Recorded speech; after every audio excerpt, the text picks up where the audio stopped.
अस्सलाम वालेकुम, welcome back to another episode of bulls and BS. सबसे पहले तो happy new year to everyone. और आते साथ ही जो है हमारी पाकिस्तान स्टॉक मार्केट ने एक बहुत ही ज़बरदस्त रिएक्शन दिया है और ये बताना चाह रही है कि मार्केट इस साल भी हम बुलिश इंशाल्लाह ट्रेंड में रहेंगे। ना सिर्फ पाकिस्तान स्टॉक मार्केट बहुत ज़बरदस्त परफॉर्म कर रही है, लेकिन आप इंटरनेशनली देखें मेटल्स जो हैं वो भी बहुत ज़बरदस्त परफॉर्म कर रहे हैं। गोल्ड परफॉर्म कर रहा है, सिल्वर परफॉर्म कर रहा है और इसके अलावा यूएस स्टॉक मार्केट जो है वो भी काफ़ी हद तक ऊपर है, लेकिन अभी वो वेट कर रही है कि आगे जो जनवरी के अंदर जो भी इंटरेस्ट रेट कट होंगे तो उससे शायद आगे बेहतरी हो सकती है। इस टाइम मार्केट में देखा जाए तो इस वीक जो है मार्केट तकरीबन ऑलमोस्ट 3000 पॉइंट्स ऊपर है, 4% का गेन है, which is again spectacular. Global markets में थोड़ा सा देखा जाए तो ओवरऑल सिनेरियो ये चल रहा है कि आपके फेडरल रिजर्व बैंक जो है मार्केट ओपन मार्केट ऑपरेशंस के थ्रू पैसे इंजेक्ट कर रही है इन बैंकिंग सिस्टम और तकरीबन उन्होंने $76 बिलियन इसमें इंजेक्ट कर दिया है। इसका मतलब ये होता है कि जो आपका डॉलर इंडेक्स है वो काफी हद तक आपका थोड़ा सा बेरिश रह सकता है, और जब बेरिश रहेगा तो उससे इसका मतलब ये नहीं है कि बाकी अगेंस्ट ऑल अदर करेंसीज हो सकता है वो उसके बेस के ऊपर भी बेरिश रह सकता है, लेकिन इसका मतलब ये होता है कि जो आपके रियल एसेट्स होते हैं वो काफी हद तक इसके अगेंस्ट अप्रिशिएट कर रहे होते हैं, जिसमें आपकी स्टॉक मार्केट आ जाती है, जिसमें मेटल्स आ जाते हैं, जिसमें आपने ऑलरेडी देखी है गोल्ड एंड सिल्वर ने काफी जबरदस्त परफॉर्म किया, और अगेन हमारी जो पाकिस्तान स्टॉक मार्केट है वो भी काफी जबरदस्त परफॉर्म कर रही है। अच्छा, यहाँ पे एक और अनाउंसमेंट मैं करता चलूं। मंडे को मैं जो इस साल की टॉप 2026 की पिक्स हैं वो वहां पे मैं एक वेबिनार करने जा रहा हूं, और ये हमने डिसाइड ये किया है कि वेबिनार में थोड़ा सा इंटरेक्शन सेशन होता है तो मजा भी आता है कि कुछ लोगों के हम एट द एंड क्वेश्चंस भी ले लेते हैं। सो जिन लोगों ने अभी तक इसको रजिस्टर नहीं किया, वैसे तो ऑलरेडी काफी ज्यादा रजिस्ट्रेशन आ चुकी हुई है और इसमें लिमिट भी है, तो ये चीज आपने जेब में रखनी है। अगर जिन लोगों ने नहीं किया हुआ तो लास्ट जो मैंने अनाउंसमेंट की थी उसके नीचे एक फॉर्म दिया गया था, आप लोगों ने फॉर्म वो फिल कर रहे हैं और उसकी बेस के ऊपर फिर अगेन आप लोगों को वो ईमेल के थ्रू लिंक आ जाएगा, आप लोग वहां पे ज्वाइन मुझे कर सकते हैं। ठीक है, सो मंडे को इंशाल्लाह उस चीज पे हम 2026 की आउटलुक के ऊपर जो टॉपिक्स होंगे उसके ऊपर हम डिस्कस करेंगे। अच्छा, यहाँ पे बुल्स एंड बीएस फॉर्मेट आप लोगों को नजर आ रहा होगा, जो लोग अभी हमें रिसेंटली ज्वाइन कर रहे हैं, जो नए नए स्टॉक मार्केट में आ रहे हैं, उनके लिए थोड़ा सा बुल्स एंड बीएस फॉर्मेट आप लोगों को समझ आना चाहिए कि हम शुरू में क्या कर रहे होते हैं। टॉप डेवलपमेंट्स होती हैं उसको मैं कवर करता हूँ, जैसे ऑलरेडी मैंने कर दिया कि यूएस मार्केट या पाकिस्तान मार्केट के अंदर जो डेवलपमेंट चल रही है वो मैंने बताई। फिर market recap and script performance है वो फराज अपने एंड पे कवर कर रहे होते हैं। फिर इसके अलावा जो है मैक्रो इकोनॉमिक्स के ऊपर या फंडामेंटल्स अगर लोकल हैं वो सारी उसको हम डिस्कस करते हैं, वो मैं अपने एंड पे करता हूँ।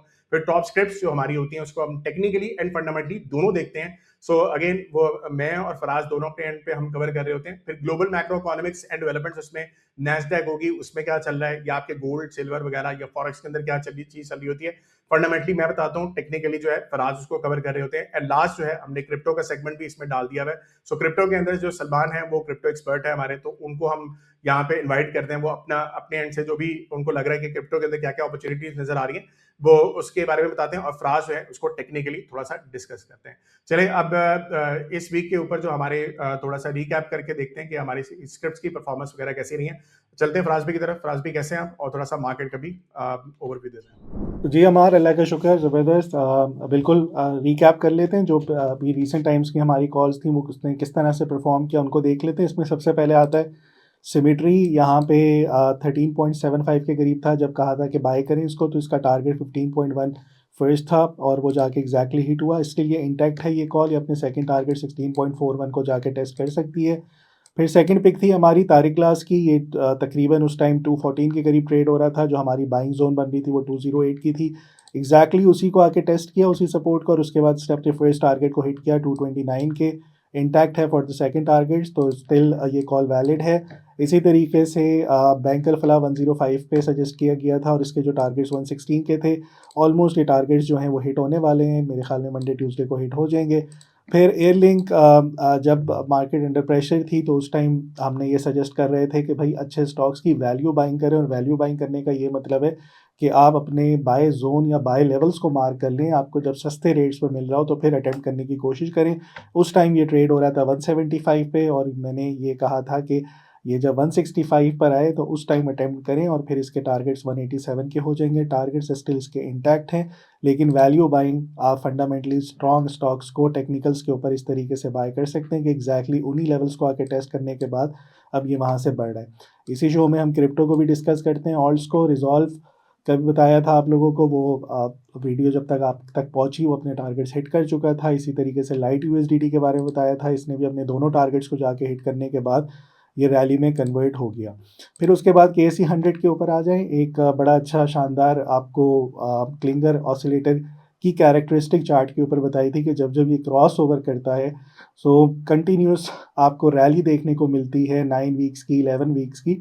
वो हमें जब इस जगह के ऊपर यानी कि पिछले महीने जब ये दोबारा क्रॉस ओवर करने वाला था, तो राइट टाइम के ऊपर हाइलाइट कर दिया था कि भई ये यहाँ से क्रॉस ओवर जैसे ही होगा, मार्केट में वीकली बेसिस के ऊपर आपको बुलिश सिनेरियोज़ बनते हुए नज़र आएँगे, जो एग्ज़ैक्टली वैसे ही हो रहा है। जैसे ही ये क्रॉस ओवर हुआ, तो ये 5 हफ़्ते से लगातार बढ़ती हुई आ रही है, जो इसकी कैरेक्टरिस्टिक है, वो 9 वीक्स की है या फिर 11 वीक्स की है। So still according to characteristics of the charts और क्लिंगर ऑसिलेटर, ये स्टिल इसमें पोटेंशियल है कि यहाँ से फर्दर मार्केट आपकी रैली करती जाए। फिर इसी तरीके से अगर स्विंग कॉल्स या इंट्राडे कॉल्स के ऊपर आप लोग ट्रेड प्लान के ऊपर एग्जीक्यूट करना चाहते हैं, तो सैयद फराज इक्विटीज़ के अगर आप क्लाइंट हैं, तो वहाँ पे बड़ी शानदार कॉल्स दी जाती हैं। एंग्रो होल्डिंग्स की आज 243 के ऊपर कॉल दी थी और एक ही दिन के अंदर उसने अपने सेकंड टारगेट 253 को हिट कर दिया। PSO की अगेन कॉल दी गई थी 462 के करीब, 490 अपने टारगेट्स ये भी हिट कर गया। PIA जिस टाइम बिड होने के बाद जब अनाउंसमेंट आई, उसके बाद इस हमने देखा मार्केट में बहुत ज़्यादा सेलिंग थी और लोगों को नहीं समझ आ रहा था कि कहाँ पे ख़रीदें, तो उस जगह के ऊपर 28.80 के ऊपर हमने सजेस्ट किया कि यहाँ पे बाय करें और within next day within a day ये 33 अपनी सेकंड TP को जाके हिट कर गया। सो इस तरह की कॉल्स अगर आप करना चाह रहे हैं, देखना चाह रहे हैं, तो सैयद फराज इक्विटीज़ को आप ज्वाइन कर सकते हैं। GMR अगर आपकी सेविंग है डॉलर के अंदर या आपके पास कैश पड़ा हुआ है बैंक के अंदर, आप स्टॉक मार्केट पे इन्वेस्ट ना करके एक बहुत बड़ी अपॉर्चुनिटी से हाथ धो बैठे हैं। पिछले एक साल के अंदर स्टॉक मार्केट ने तकरीबन 90% का रिटर्न दिया। सोचिए यही पैसे आपने अगर इन्वेस्ट किए होते तो आज डबल हो गए होते। और इन्वेस्ट ना करने की एक रीजन है कि आप आज भी घबरा रहे हैं कि स्टॉक मार्केट पे इन्वेस्ट करेंगे तो लॉसेज ना हो जाए। सो इसी घबराहट को एड्रेस करने के लिए सरमाया लेकर आ रहा है आपके लिए फाइनेंशियल ट्रेनिंग्स, जो कि आपको हेल्प करेगा कि कैसे आपने कॉन्फिडेंटली स्टॉक मार्केट पे इन्वेस्ट करना है। आज ही सरमाया के कोर्सेज लें एंड बिकम फाइनेंशियली हेल्दी। जी परफेक्ट हो गया। चलें अब हम चलते हैं टुवर्ड्स हमारे जो मैक्रो इकोनॉमिक डेवलपमेंट्स हैं उसके ऊपर बात कर लेते हैं। अच्छा, यहाँ पे पहले मैं एक चीज़ आप लोगों को दिखाना चाह रहा हूँ। काफ़ी हद तक लोग जो हैं वो गोल्ड एंड सिल्वर को आप लोगों ने देखा होगा, रिसेंटली इस पे काफ़ी ज़बरदस्त रैली भी आई हुई थी। ये दिस इज कमेटोनो ट्रेडर्स रिपोर्ट की एक हमने डैशबोर्ड यहाँ पे बिल्ड किया हुआ है। ये अगेन दिस इज एक्सेस, जो कि हम फॉरेक्स फंडामेंटल जो मेरा कोर्स है उसके अंदर हम ये सारा एक्सेस भी स्टूडेंट्स को देते हैं और थोड़ा सा डिटेल में बताते हैं कि फंडामेंटली जो है क्या मेटल्स जो है परफॉर्म भी करेंगी या नहीं करेंगी। दिसंबर का जो लास्ट वीक था उसमें मैंने कॉल दी थी कि आपके जो मेटल्स हैं वो बहुत जबरदस्त परफॉर्म करेंगे, लेकिन मुझे इतना अंदाजा नहीं था कि 18% या 20% की वहां पे परफॉर्मेंस होगी। यहाँ पे आप लोगों को मैं दिखा भी देता हूँ, जैसे कि 21 दिसंबर को मैंने ये सारी जितनी भी करेंसीज हैं उनके ऊपर मैंने बताया कि आपकी कौन कौन सी करेंसी जो है वो थोड़ी सी वीक रहेगी, जिसमें मैंने डॉलर का बताया था कि ये इसमें वीकनेस रहेगी, बाकी फंडामेंटली काफी हद तक सिनेरियो आपका बेहतर रहेगा। आपके जो नैस्डैक पहले वीक के अंदर थोड़ी सी सेल होगी, फिर उसके बाद बाय वाली साइड भी आएगी। और जो मेटल्स थे उसमें आप यहाँ पे देखें, गोल्ड बाय था, सिल्वर बाय मैंने दिया हुआ था, प्लेडियम, प्लैटिनम, इन सब में मैंने बाय दिया हुआ था और सारी उसी तरीके से परफॉर्मेंस भी हुई थी। बल्कि अगर आप यहाँ पे देखें, प्लैटिनम तकरीबन 24% लास्ट वीक ऑफ दिसंबर ऊपर गया था, प्लेडियम 13% और सिल्वर 18%। अब इसकी रीजन क्या है? इसकी रीजन सिंपल, अगर आप यहाँ पे देखें, ये कमेटोनो ट्रेडर्स रिपोर्ट, ये एक रिपोर्ट होती है जिसमें नॉन कमर्शियल्स जो होते हैं, नॉन कमर्शियल्स वो इदारे होते हैं जो कि म्यूचुअल फंड्स टाइप होते हैं या हेज फंड्स होते हैं, जिनकी प्राइस ऊपर जाने से इन लोगों को फायदा होता है। एक इदारे ऐसे भी होते हैं, वो उनको कमर्शियल्स कहते हैं, जब प्राइस नीचे जाती है तो उनको तब फायदा हो रहा होता है। वो खैर हम किसी और टाइम में डिस्कस करेंगे। नॉन कमर्शियल्स का डाटा हमें ये बता रहा होता है कि किस टाइम पे कौन कौन सी पोजीशंस में इस टाइम पे आपके जो म्यूचुअल फंड्स है या हेज फंड ज्यादा पोजीशन लेके बैठे हुए हैं। अगर आप जितने भी ऐसे क्लासेस मैं अपने एंड पे कवर करता हूं, तो इसके अगर टॉप 5 में अगर आप देखो तो सबसे ज्यादा जो है वो गोल्ड के अंदर इन्वेस्टमेंट हुई हुई है। फिर उसके बाद आप सिल्वर में देखो, कॉपर में देखो, सोयाबीन में देखें। तो यहाँ पे अगर देखो टॉप 5 के अंदर जो है वो 3-4 जो है आपके मेटल्स हैं। तो उससे आप अंदाजा कर सकते हैं कि जो बुलिशनेस है वो आपको कब कितना जबरदस्त नजर आ सकती है। और ये सिनेरियो आपका 3-4 महीने से, ये ऑलरेडी मैंने 2-3 दफा भी आप लोगों को कमिटमेंट ऑफ ट्रेडर्स रिपोर्ट दिखाई है, जिसकी बेस पे आप अंदाजा कर सकते हो कि कौन सी एसेट क्लास जो है वो सबसे ज्यादा परफॉर्म कर सकती है। स्टॉक मार्केट्स के अंदर बात की जाए तो निकी पिछले 6 महीने के अंदर आप देखें बहुत ही बेहतरीन परफॉर्म कर रहा है, और ये रीजन यहाँ पे देखें, कमिटमेंट ऑफ ट्रेडर्स रिपोर्ट हमें नजर बता भी रही है कि ये स्टॉक मार्केट इंटरनेशनली अच्छी रह सकती है। अब खैर ये तो बड़ी बड़ी मार्केट्स है, पाकिस्तान की मार्केट इसमें नहीं आती। बहरहाल मुझे लगता है कि पाकिस्तान मार्केट जो है वो हमारी सबसे बेस्ट मार्केट है इस टाइम पे, अगर कोई भी इन्वेस्टमेंट एज एन पाकिस्तानी या ओवरसीज पाकिस्तानी या लोकल पाकिस्तानी आप लोग करना चाहते हो। ठीक है, चलिए अब हम आते हैं टुवर्ड्स जो हमारे ग्लोबल जो लोकल डायनामिक्स हैं उसको थोड़ा सा डिस्कस कर लेते हैं। ये लास्ट वीक के जो हमारी डेवलपमेंट्स थी वो सारी आप लोगों को यहाँ पर नजर आ रही होंगी। ये स्क्रीनशॉट ये आप पॉज करके भी देख सकते हैं, इसको मैं दोबारा से गो थ्रू नहीं कर रहा। ठीक है, और इस वीक की जो है थोड़ी सी डेवलपमेंट्स देख लेते हैं। पहली जो है दिसंबर 2025 की जो सीपीआई है वो तकरीबन एक्सपेक्टेड है कि 6% तक आएगी, विच is a good for us, कि जितनी ये नीचे रहेगी उतना हमारे लिए एज अ स्टॉक मार्केट के तौर पे ये अच्छा सिनेरियो है। ठीक है, फिर उसके बाद स्टेट बैंक के जो फॉरेक्स एक्सचेंज रिजर्व्स हैं वो तकरीबन $15.9 बिलियन पे राइज कर चुके हैं, which is again good for us. जितनी ज्यादा हमारी ओवरसीज पाकिस्तानी रेमिटेंसेस के तौर पे भी पैसे भेज रहे हैं उससे भी थोड़ा सा हमारे रिजर्व्स के ऊपर अच्छा सिनेरियो रहता है। उसकी बेस के ऊपर आप देखें $16 बिलियन तक हमारे रिजर्व्स अब लाइकली ऊपर आ चुके हैं। ठीक है, उसके बाद जो है private sector credit surges as ADR rises to around 38%। So ADR जो है एडवांस टू डिपॉजिट रेशियो इसको कहा जाता है। ये बैंक्स जो है जो भी आपको लोन्स दे रहे होते हैं कॉर्पोरेट्स को, बड़ी बड़ी कंपनीज को, तो वो एडवांस टू डिपॉजिट रेशियो के अंदर एक रेशियो होती है जिसकी बेस पे अंदाजा दिया जाता है कि डिपॉजिट्स में से कितना एडवांसेस आपके कन्वर्ट हो रहे हैं। ठीक है, तो ये this is a good sign कि प्राइवेट सेक्टर का क्रेडिट जो है वो बेहतर हो रहा है। कंपनीज जो है वो बैंक से लोन ले रही हैं, लोन लेके अपनी डेवलपमेंट्स करती हैं, प्रोडक्शन ज्यादा बढ़ाती हैं, उससे कंपनीज के प्रॉफिट्स वगैरह भी आगे जाके ज्यादा बेहतर होते हैं। फिर जेनकोस और ₹409 billion to PSO, PPL and SNGP, ये ऑलरेडी आप लोग देख रहे हैं। पीएसओ हो गए, पीपीएल, एसएनजीपी, जो आपके ऑयल की जितनी भी कंपनीज हैं, एक्सप्लोरेशन होगी, मार्केटिंग कंपनीज होगी, तो इनको पैसे वसूल भी होने हैं। सर्कुलर डेब्ट से आप लोगों को पता है कि इनके पैसे जब आने थे तो इन कंपनीज के आगे जो जब पैसे आते हैं तो ये अगेन अपनी एक्सप्लोरेशन पे लगाते हैं, एक्सप्लोरेशन से अगेन मजीद रेवेन्यू इंक्रीज होता है। तो अभी भी जेनकोस ने तकरीबन ₹409 बिलियन इन कंपनीज को देना है, और जब मिलेगा तो ये भी परफॉर्म अगेन इससे भी ज्यादा करेंगी। Pakistan raises record ₹2 trillion through sukuks in 2025। सो पाकिस्तान ने अगेन टी बिल्स बॉन्ड से भी पैसे जो रेस किए थे, उसके अलावा जो है सकूक से जो पैसे रेस किए थे 2025 के अंदर तकरीबन ₹2 ट्रिलियन पाकिस्तान ने रेस किया, which is again good for us कि हम उस पैसों को आगे यूटिलाइज भी कर रहे हैं। Oil prices as lower amid Russia Ukraine tension concerns. तो आप लोगों ने देखा है कि रशिया यूक्रेन की वॉर के सिनेरियो कभी बहुत ज्यादा स्ट्रिक्ट हो जाता है और कभी जो है वो बिल्कुल ईज आउट हो जाता है, और जब ईज आउट होता है तो उसकी वजह से ऑयल की प्राइसेस जो वो नीचे आती है। जब ऑयल की प्राइसेस नीचे आएंगी तो एज अ पाकिस्तानी हमारे लिए वो बहुत अच्छा होता है, क्योंकि हम ऑयल सबसे ज्यादा इंपोर्ट करते हैं, और जब ऑयल का रेट कम होगा तो हमारी इंपोर्ट्स का बिल भी कम होगा। GDP growth 3.7% in Q1 driven by industrial recovery. तो आप लोग देख रहे हैं कि पहला जो क्वार्टर है उसमें हमारी जीडीपी अच्छी आई है 3.7%, और गोइंग फॉरवर्ड उम्मीद ये है कि अच्छी ही रहे जीडीपी। ऑल्दो इंडिया को अगर देखा जाए तो 6 to 7% की जीडीपी ग्रोथ कर रही है, तो हमें भी तकरीबन उतना ही करना चाहिए। इतना फिलहाल नहीं हो रहा, लेकिन जितना से रिकवरी हो रही है आई एम एक्सपेक्टिंग कि जितना एंटिसिपेटेड है या एस्टिमेटेड है उससे ज्यादा शायद बेहतर ही हम इंशाल्लाह करेंगे। ठीक है, नेक्स्ट जो है power tariff cut up to ₹3.4 trillion relief claim for 2025 with further ₹0.72 cut likely. सो हमने जो पावर टैरिफ के जो कट है वो हमें ऑलरेडी जो मिले थे, रिलीफ मिली थी, वो तकरीबन ₹3.4 ट्रिलियन की मिली थी, और अब जो है वो गोइंग फॉरवर्ड तकरीबन थोड़ा सा और भी एक्सपेक्टेड है कि हमें रिलीफ आगे भी मिलेगा।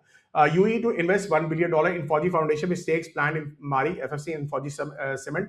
सो यहाँ पे अगर आप देख रहे हो ये न्यूज काफी ज्यादा फैल गई है। फौजी जो UAE है वो फौजी फाउंडेशन के अंदर जो है अपनी इन्वेस्टमेंट को कन्वर्ट कर रहे हैं। तो जो कर्जा उन्होंने दिया हुआ था पाकिस्तान को, जो डिपॉजिट्स हमारे बैंक्स पे पड़े हुए थे, अब वो बजाय इसके वो डिपॉजिट वापस लेने के बजाय दे वांट कि वो अपना जो डेप्ट है उसको वो इक्विटी के अंदर कन्वर्ट कर लें। इससे मैनेजमेंट के ऊपर या जो आपकी कंपनीज की परफॉर्मेंस है उसके ऊपर कोई इम्पैक्ट नहीं आएगा। मैनेजमेंट वैसे ही रहेगी, उसी तरीके से परफॉर्म करते रहेंगे, but it's a very good sign कि आपका कॉन्फिडेंस सिग्निफिकेंस जो है बाकी कंट्रीज का हमारे ऊपर अच्छा रहेगा। Exports plunge 36%, 38% due to high cost and complex taxes. ये अगेन जहां पे इतनी अच्छी न्यूज है, थोड़ी सी एक बुरी न्यूज भी है कि टेक्सटाइल जो है वो अपनी बहुत ज्यादा एक्सपोर्ट नहीं बढ़ा पा रही, और इन्होंने अपने एंड से प्राइम मिनिस्टर को भी अपील की है कि आप थोड़ा सा इसके ऊपर नजरसानी करें। जो डॉलर पीकेआर इसका थोड़ा सा रेट ज्यादा होना चाहिए। अब खैर ये भी एक सिनेरियो है कि डॉलर पीकेआर नीचे जो है एज ए कंट्री हमारे लिए थोड़ा सा बेहतर है, एक्सपोर्ट कंट्रीज को थोड़ी एक्सपोर्ट जो कंट्रीज है उनको थोड़ा बहुत हिट आ रही है। इसमें प्रोडक्शन कॉस्ट भी आती है, लेकिन जो टैक्सेस का जो मामला है वो ज्यादा इसके ऊपर अप्लाई कर रहा है। उसमें अगर थोड़ी सी हमें ज्यादा छूट मिल जाए या प्रोडक्शन कॉस्ट में थोड़ी सी बेहतरी आ जाए तो उससे भी हमारी एक्सपोर्ट बेहतर हो सकती है। ECC rejects discounted gas for glass industry. तो glass industry it's one of my favourite industry as well. जो मुझे लग रहा था गोइंग फॉरवर्ड अगले साल जो आपकी कंस्ट्रक्शन एक्टिविटी बढ़ेगी, इससे आपकी ग्लास की इंडस्ट्री उसको भी काफी हद तक फायदा मिलेगा। लेकिन यहाँ पे जो डिस्काउंटेड गैस का एक अपील की गई थी कि हमें इस इंडस्ट्री को भी मिल जाए, वो ईसीसी ने रिजेक्ट किया, which is again not good sign for the industry. अब देखेंगे कि ग्लास इंडस्ट्री जो है इसकी कॉस्ट बढ़ाएगी, क्या करेगी, मार्जिन थोड़े से श्रिंक करेगी, ये तो आगे सिनेरियो देखा जाएगा। नेक्स्ट जो है, Pakistan to import 88 LNG cargoes from Qatar in 2026, 35 LNG cargoes to be diverted. ये ऑलरेडी हमने 2-3 काफी दफा इसको डिस्कस कर लिया। आरएलएनजी के ऊपर काफी ज्यादा हमारी डिस्कशन हुई है कि इसको डाइवर्ट किया जाएगा और उससे थोड़ी सी $1 बिलियन तक जो है सालाना इसको पाकिस्तान के ऊपर थोड़ा सा बेहतरी होगी, सेविंग होगी। 88 एलएनजी कार्गोस अभी तक जो है डील हमारी ये हो चुकी है कतर से, जिसमें 35 जो है वो डाइवर्ट किए जाएंगे। Pakistan refinery outlook highlights margin and inventory pressures. तो आप लोगों ने ऑलरेडी देखा कि जो ऑयल का रेट नीचे आ रहा है, उससे जो रिफाइनरी की कंपनीज होती है उन पे इन्वेंट्री लॉसेस बहुत ज्यादा आते हैं। सो पिछले कुछ अरसे में 2-3 महीने में जीआरएम जो ग्रॉस रिफाइनरी मार्जिन होता है वो थोड़ा सा बेहतर हुआ था। सो कंपनीज ने परफॉर्मेंस तो दी, लेकिन अब जो है वो थोड़ा सा इन्वेंट्री प्रेशर एक्सपेक्टेड है कि इनके ऊपर शायद रहेंगे। ठीक है, फिर उसके बाद आए थे कंपनीज में कुछ डेवलपमेंट्स हैं। बीबीएफएल अगर आप देखें, बिग बर्ड ने install 3 megawatt solar power system to cut energy cost. काफी ज्यादा कंपनीज जो है सोलर लगा रही हैं, तो इन्होंने भी सोलर लगाया है। Pakistan Suzuki and KE partner set up 20 megawatt grid station. तो again this is a good sign कि आप कराची इलेक्ट्रिक जो वैसे तो पीएसएमसी जो है वो डीलिस्ट हो गया है, लेकिन कराची इलेक्ट्रिक जो है वो 20 मेगावाट ग्रिड स्टेशन इनके साथ मिलकर लगा रहा है। Local cellphone manufacturing rises 8% year on year in November 2025। तो जो आपकी सेलफोन की मैन्युफैक्चरिंग है वो काफी हद तक अब बेहतर हो गई है, which is again good sign. Airlink के लिए ये अच्छा सिनेरियो है, उससे उनकी अर्निंग्स भी अच्छी रहेंगी। Government plans to major Pakistan National Shipping Corporation fleet expansion to cut foreign shipping reliance. तो ये अगेन आप देख रहे हैं कि काफी हद तक रिलायंस हमारा इंटरनेशनल शिपिंग के ऊपर था, वो अब थोड़ी सी बेहतर होगी। गवर्नमेंट प्लान कर रही है कि यहीं पे जो हमारे इदारे हैं उसकी फ्लीट को एक्सपेंशन किया जाए, जिसकी वजह से हमारे यहाँ पे सिनेरियो थोड़ा सा बेहतर रहेगा। तो ये थी हमारी लोकल डेवलपमेंट्स। अब हम चलते हैं टुवर्ड्स फराज, और फराज थोड़ा सा जो मार्केट का ओवरव्यू है वो भी हमें बताते हैं। जी अमार, बिल्कुल KSE 100 का टेक्निकल आउटलुक देख लेते हैं। सबसे पहले जो बुलिश इंडिकेशन है उन पॉइंट्स को डिस्कस कर लेते हैं। High rise and high lows still intact हैं। इसका ये मतलब है कि आपकी मार्केट बाय डेफिनेशन ट्रेंड कर रही है, अभी तक कोई हाई लो ब्रेक नहीं हुआ। सो बहुत अच्छा साइन है। सो उम्मीद यही है कि ये आगे जो है फर्दर बढ़ता चला जाए। उसके अलावा जब यहाँ पे प्रेशर में थी मार्केट, एक्सपोनेंशियल मूविंग एवरेज 55 की जो थी वो उसने बहुत अच्छे तरीके से सपोर्ट किया। उसकी काफ़ी ज़्यादा सिग्निफिकेंस है। जब तक इससे ऊपर मार्केट ट्रेड कर रही है आपकी मार्केट बुलिश है। फिर इसी तरीके से हमने दिसंबर में देखा था कि दिसंबर बुलिश मंथ होता है और वो बुलिश ही आके क्लोज़ हुआ।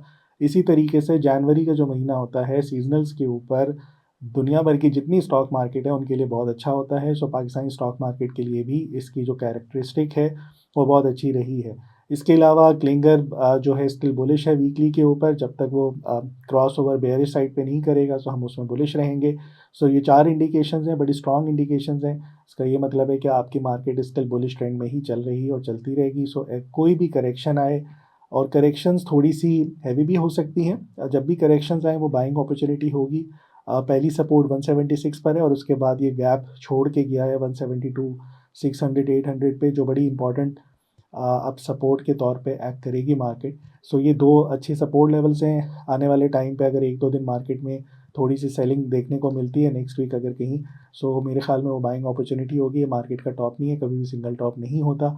सो जब भी अपॉर्चुनिटी मिले आप लोगों को, जब भी नेगेटिव मार्केट मिले आप लोगों को, सो उसमें ज़रूर बाय करना चाहिए। So overall 100 index still bullish है। हमने अपने लास्ट एपिसोड में पूरे ईयरली टारगेट्स बताए थे कि 2026 में इसको कहाँ तक जाना चाहिए। एक दफ़ा उसको देख लीजिएगा और उसको सामने रखें उन ट्रेड प्लान्स को, और उसके बेसिस के ऊपर जब भी करेक्शंस आती हैं, जब भी रेड होती है मार्केट, सो उसके ऊपर बाय करने की अटेम्प्ट करें। ओवरऑल मार्केट ठीक है, बाय ऑन डिप वाली स्ट्रैटेजी पर रहना चाहिए। जी हमारा परफेक्ट हो गया। चलें हम फौरी तौर पे हम जो रेशो ऑफ द वीक है उसको हम देख लेते हैं, फिर उसके बाद we will move on towards our topics of the week. So यहाँ पे जो इस दफ़ा रेशो हम डिस्कस करेंगे that is called enterprise value, और इसको ईवी डिवाइड बाय ईबिटा को भी देखा जाता है, और ईवी डिवाइड बाय सेल्स का एक वैल्यू होती है जिसको हम मद्देनजर रखते हैं। सो एंटरप्राइज वैल्यू मेजर्स अ कंपनीज टोटल वैल्यू, यानी कि total value of the company होती है, उसको देखने का क्राइटेरिया क्या होता है, एंटरप्राइज वैल्यू उसको कहते हैं। Reflecting what it cost to acquire the entire business, जो कॉस्ट उस पे लग रही है इंक्लूडिंग जो कर्जा है आपका। It captures the value of both equity and debt holders, making it more comprehensive than market capitalization. ठीक है।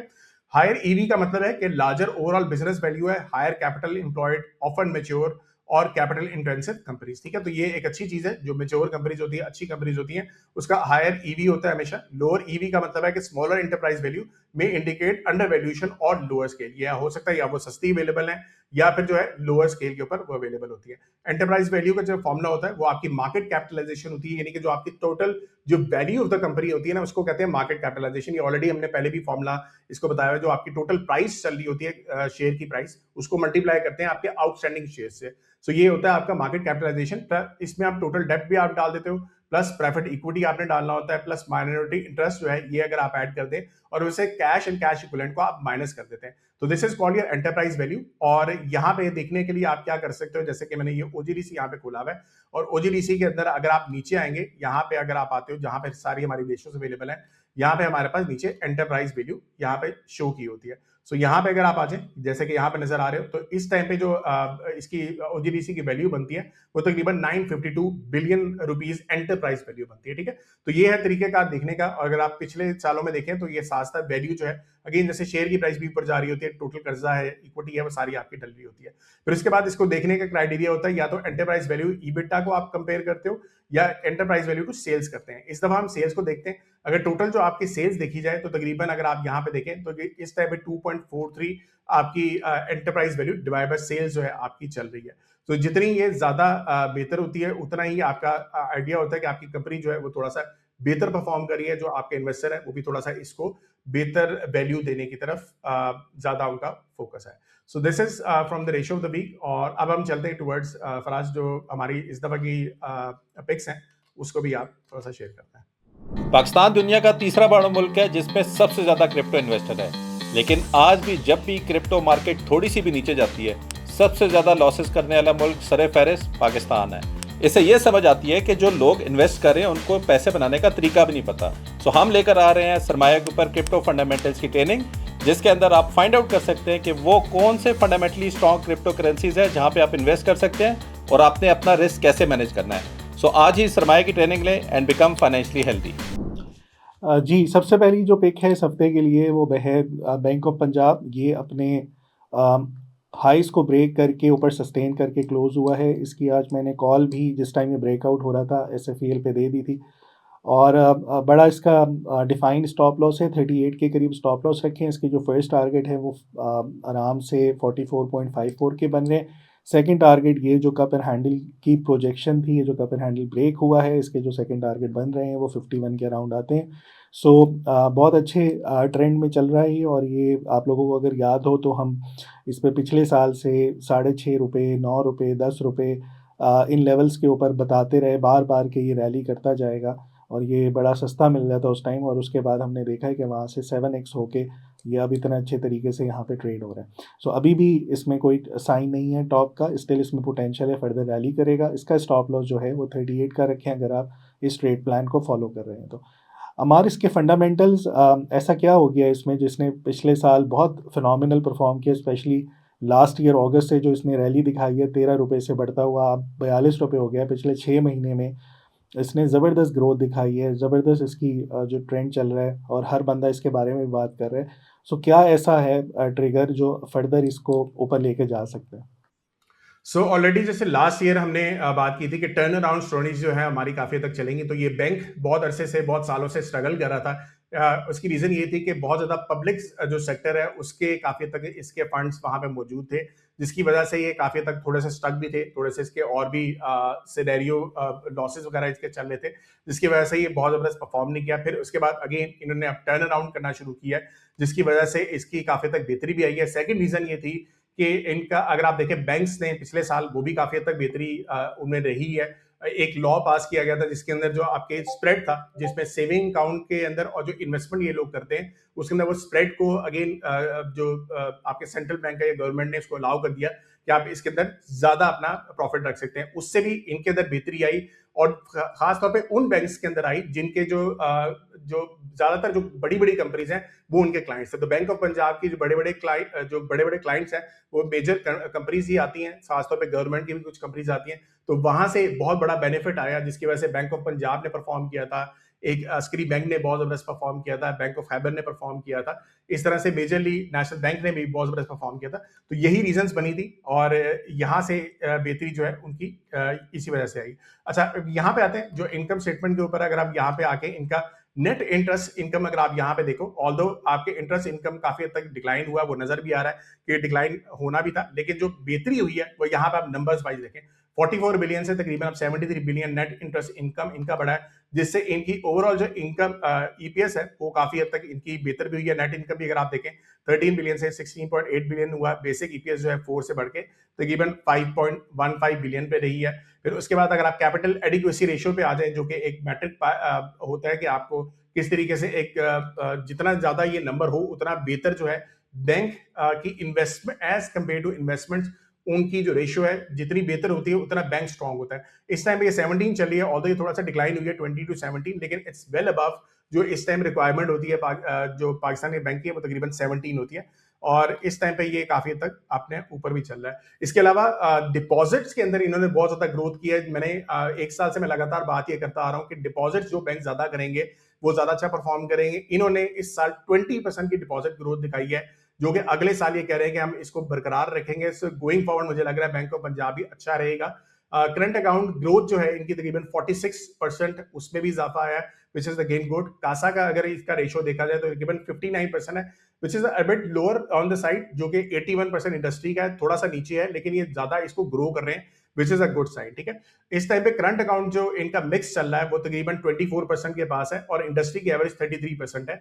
सो ये भी कह रहे हैं कि अगले साल हम 27% तक इसको अचीव कर लेंगे और गोइंग फॉरवर्ड उससे नेक्स्ट ईयर हम 33% तक आ जाएंगे। जो मेजर मसला था जो कि हम अभी डिस्कस कर रहे थे वो यही था कि पब्लिक सेक्टर के इनके डिपॉजिट्स बहुत ज्यादा थे, बहुत ज्यादा रिलायंट उसके ऊपर रिलाय कर रहे थे। जो 70% था अब तकरीबन ये 50% पे वो चीज आ चुकी भी है, जिससे अब इनकी बेहतरी भी आ रही है। इसके अलावा जो इनके नॉन परफॉर्मिंग लोन्स हैं वो तकरीबन ये 6.4% पे ले आए हैं, जो कि पहले बहुत हायर था। दो चीजें और भी हैं, बैंक ऑफ पंजाब जो है वो सबसे ज्यादा बड़ा एसएमई बोरोवर्स के अंदर टॉप पे बैंक आता है। 44% जो आपके स्मॉल मीडियम एंटरप्राइजेस जो कंपनीज होती हैं उनको लोन्स जो हैं ये बैंक ऑफ पंजाब सबसे ज्यादा देता है।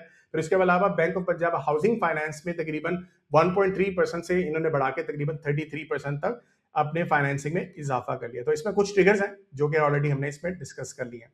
जी, गोइंग बैक टू फराज। अच्छा, नेक्स्ट पिक जो है वो फौजी फूड्स की है और इसके ऊपर बहुत अच्छा ट्रेंड हमने पिछले साल देखा, जो ये 11 रुपये से बढ़ता हुआ 22 तक चला गया और विद इन नो टाइम मई से सितंबर तक इसने बहुत अच्छे तरीके से परफॉर्म किया। उसके बाद ये करेक्ट होता रहा और एक्यूमुलेट हुआ, उसके जो जोन बना वो 18 रुपये से लेके 19.5 रुपये का था।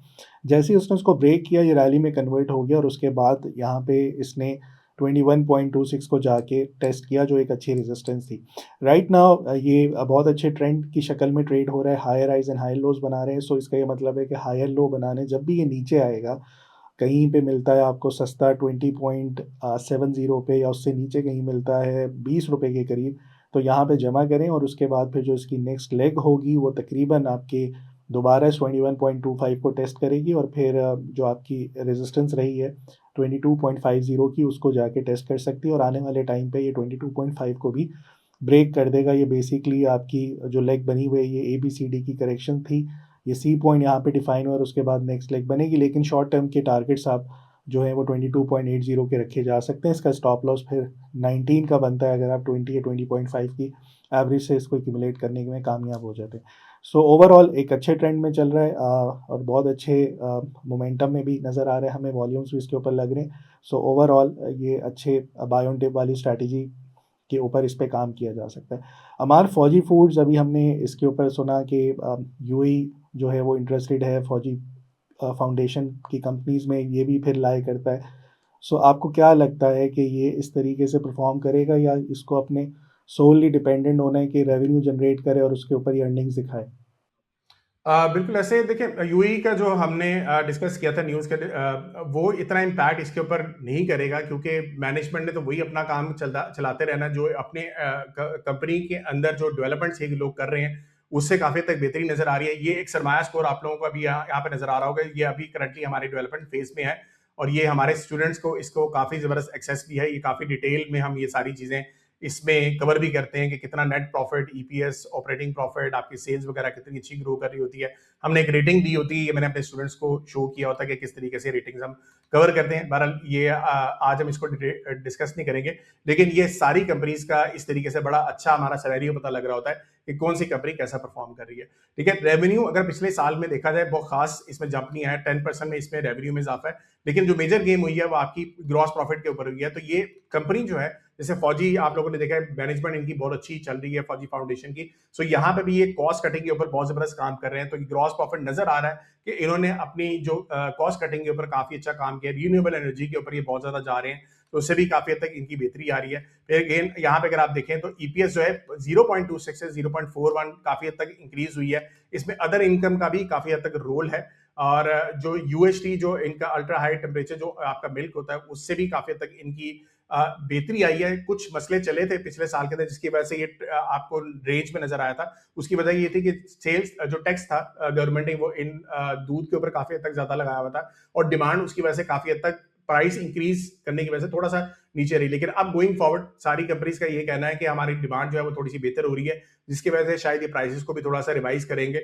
और उससे अगेन इस कंपनी को काफी हद तक फायदा मिलेगा। ठीक है, इसके अलावा देखा जाए तो इन्होंने रिसेंटली इस साल जो है सीरियल एंड पास्ता डिवीजन के अंदर एक्विजिशन भी किया है, कुछ चीजों को नया इंट्रोड्यूस भी किया है। इसके अलावा देसी घी के अंदर ये लोग आना चाह रहे हैं। डेयरी प्रोडक्ट्स जो इनके मेन ड्राइवर है वो आप लोगों ने देख लिया है, जो ये दूध वगैरह बेच रहे हैं उससे काफी हद तक इनको सबसे ज्यादा फायदा मिलता है। फिर इसके अलावा जो है रॉयल ग्रुप ऑफ चाइना के साथ इन्होंने बफलो मिल्क की एक्सपोर्ट के ऊपर एक डील की है, वो भी काफी हद तक इनके लिए बेहतर होगा। जितनी एक्सपोर्ट होगी उस तरह कंपनी के लिए भी काफी हद तक सिनेरियो बेहतर रहता है। कंपनी का इटसेल्फ कहना है कि हम $100 बिलियन की से $100 बिलियन रुपीस की जो सेल है वो 2029 तक हम अचीव कर लेंगे। अभी तक जो है 26 तक ये पहुंच गए हैं, तो अभी 4-5 सालों में देखेंगे क्या ये 4 गुना अपनी सेल्स को बढ़ाते हैं या नहीं बढ़ाते। इसके अलावा जो है 1 मेगावाट सोलर प्लांट जो है ये इन्होंने इंस्टॉल कर लिया हुआ है। बायोमास एनर्जी के ऊपर ये लोग काफी हद तक काम करें, और अगर इनके मार्जिन के ऊपर देखा जाए तो मार्जिन इन्होंने बहुत सिग्निफिकेंटली यहाँ पे इंप्रूव किए हैं। यहाँ पे अगर आप नीचे भी आओगे तो यहाँ पे अगर आप देख रहे हैं तो 2022 में कहाँ 7% हुआ करता था, अब जो है वो 16 के राउंड अबाउट हो गया। अब मेरे ख्याल से 18 रिसेंटली क्वार्टर के अंदर इनका 18 तक भी आया, which is again a good sign. जी, बैक टू फराज। अच्छा, नेक्स्ट पिक है पाकरी रीइंश्योरेंस की, और ये जो है बहुत अच्छी रैली में नज़र आ रहा है। पिछले दिनों से 17 रुपये से बढ़ता हुआ 23 रुपये हो गया non stop within no time, 7-8 sessions के अंदर ही। तो इसमें जब भी रिट्रेसमेंट आती है, अगेन ये सिंगल टॉप यहाँ पे इसने डिफाइन अभी ये किया है। अगर तो ये टॉप है तो कभी भी सिंगल टॉप नहीं होता। इसका ये मतलब है कि जब भी करेक्शन होगी, यहाँ पे साइडवेज होगी, एक्यूमुलेट होगा, उसके बाद दोबारा इसमें बाउंस आएगा। सो मैं ये एक्सपेक्ट कर रहा हूँ कि अगर इसमें करेक्शंस आती हैं और ये कहीं 21.5 या 21 की इस गोल्डन पॉकेट में 0.382 की रिट्रेसमेंट के ऊपर फॉल करता है, तो वहाँ पे अटैम्प्ट करना चाहिए। कुछ अर्सा एक्यूमुलेट होगा, होल्ड करें, और देन दोबारा जो है ये 24 के टारगेट्स को जाके हिट कर सकता है। सो ओवरऑल जब भी इसमें करेक्शंस देखने को मिले, मेरे ख्याल में इस पर अटैम्प्ट करना चाहिए। फिर इसका स्टॉप लॉस जो है वो 19 का बन जाएगा अगर आप 21 के ऊपर अटैम्प्ट करते हैं। सो 21 से 24 एंड देन उसके ऊपर और भी हाइज नए लग सकते हैं। सो ये एक अच्छा स्टॉक, इसके ऊपर नज़र रखी जा सकती है। पैराबॉलिक मूव है और रिट्रेसमेंट के ऊपर इस पर अटैम्प्ट करनी चाहिए। अमार पाकरी इंश्योरेंस और इंश्योरेंस सेक्टर ओवरऑल इस दफ़ा आपकी टॉप 25 में कोई ना कोई कंपनी होगी, अगर तो है उसका भी कुछ बता दें। और ये जो पाकरी री इंश्योरेंस है, इसमें क्या चल रहा है कि ये इतनी अच्छे तरीके से जो है वो रैली करता हुआ आ रहा है। अच्छा, नेक्स्ट ईयर के अंदर जो टॉप 2026 के अंदर पिक्स वही मैंने फाइनलाइज करनी है इंश्योरेंस के अंदर। बाकी तकरीबन सारी मेरी कंपनीज हो चुकी हुई हैं, लेकिन इंशाल्लाह जो लोग मंडे को ज्वाइन करेंगे तब मैं उस कंपनी के बारे में भी बता दूंगा। इस टाइम पे पैकरी के ऊपर बात कर लेते हैं। सो पाकिस्तान री इंश्योरेंस कंपनी है, ये ऑलरेडी फंडामेंटली बहुत स्ट्रॉन्ग कंपनी नहीं थी, लेकिन जब मैंने इसको थोड़ा सा स्टडी किया तो इसमें एक आध कहानी चल रही है जिसको हम थोड़ा सा डिस्कस कर लेते हैं। यहाँ पे अगर नंबर्स वाइज डिस्कस किया जाए तो जो ग्रॉस प्रीमियम होता है, सो सबसे पहले आप ग्रॉस प्रीमियम को देखते हैं। सो यहाँ पे हमारे पास प्रीमियम अर्न जो है वो आता है, यानी कि जो आपके नेट क्लेम्स वगैरह जो आते हैं उसमें ग्रॉस प्रीमियम में से आप उसको माइनस करते हैं तो आपकी प्रीमियम अर्न जो है फाइनल आपके पास आता है। सो यहाँ पे ग्रॉस प्रीमियम जो है मैंने देखा था इसका 31% इंक्रीज हुआ था, लेकिन जो नेट प्रीमियम जो प्रीमियम अर्न होता है वो आपका यहाँ पे डिक्लाइन हो रहा है। सो विच इज शोइंग के थोड़ी सी वीकनेस इसके अंदर रही थी। उसके बाद अगर आप इन्वेस्टेबल इनकम में आ जाए तो वो भी यहाँ पे इसमें भी कमी नजर आ रही है, और अगर आप अर्निंग्स के ऊपर यहाँ पे आ जाएं तो यहाँ पे अगेन आप देख सकते हो कि प्रॉफिट जो कंसोलिडेटेड नेट इनकम है ये भी काफी हद तक 3.7 बिलियन से तकरीबन 2.95 बिलियन पे ये डिक्रीज किया। तो ये सिनेरियो चल रहा है कि ओवरऑल आपका थोड़ा सा यहाँ पर डिक्लाइन नजर आ रहा है। जो कहानी इसमें चल रही है वो हम थोड़ा सा डिस्कस करते हैं। तो सबसे पहले आप लोगों को ये पता होना चाहिए कि जो ये एक री इंश्योरेंस कंपनी है और जो अपने इनके सेगमेंट्स हैं उसमें एविएशन को, मेरीन को, इंजीनियरिंग, फायर और एक्सीडेंट, ये सारे जो सेक्टर्स हैं उनको ये लोग कवर करते हैं। फिक्स इनकम के अंदर जो मेजरली इंश्योरेंस कंपनीज का क्या होता है कि जो पैसे जो आते हैं वो अगेन ये इन्वेस्टमेंट करते हैं, उसकी फिक्स इनकम के अंदर करते हैं या स्टॉक मार्केट वगैरह के अंदर करते हैं। सो इन्होंने मेजरली जो जहां पे इन्वेस्टमेंट की हुई थी वो आपके जो फिक्स इनकम की वो 12% या 13% के पास थी, which is a good sign कि काइबर से ऊपर था। लेकिन गोइंग फॉरवर्ड ये लोग यही कह रहे हैं कि जब ये अब काफी हद तक सॉफन हो जाएगा, क्योंकि बिकॉज आपने जो इन्वेस्टमेंट कर ली उससे प्रॉफिट आगे, अब जो आगे वाले आने वाले टी बिल्स या बॉन्ड्स है वो आपके सस्ते रेट पे आपको मिलेंगे।